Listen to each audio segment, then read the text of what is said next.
maigal bros Habay nogido la bateme Sensualidad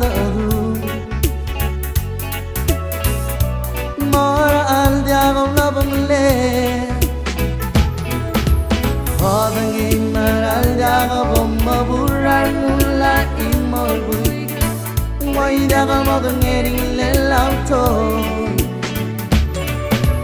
Hodang imar al diago bomba burrar mula imol bui Ngoy diago modang ering lelauto Bawal ngalgal roy na Talbem dum rubber ruse Será lirik tabagenge Bawa gol mamalat na Odang imaral daga bomba burar mula imol bui Ngoy daga modang ering lelauto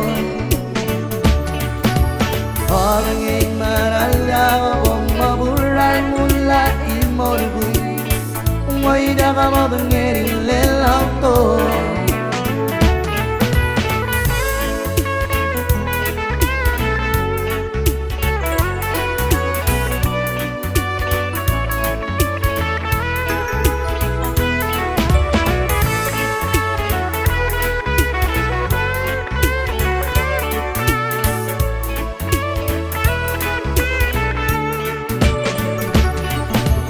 Odang imaral daga bomba burar mula imol bui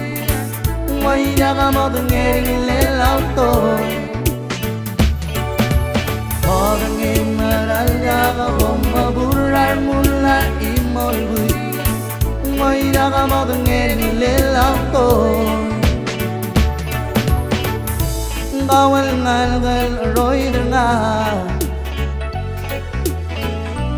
Talbem dum rubber ruse Será lirik tabagenge Bawa gol mamalat na Odang imaral daga bomba burar mula imot pal Ngoy daga modang ering lelauto Odang imaral daga bomba burar mula imol pal Ngoy daga modang ering lelauto Odang imaral daga bomba burar mula imol pal Ngoy daga modang ering lelauto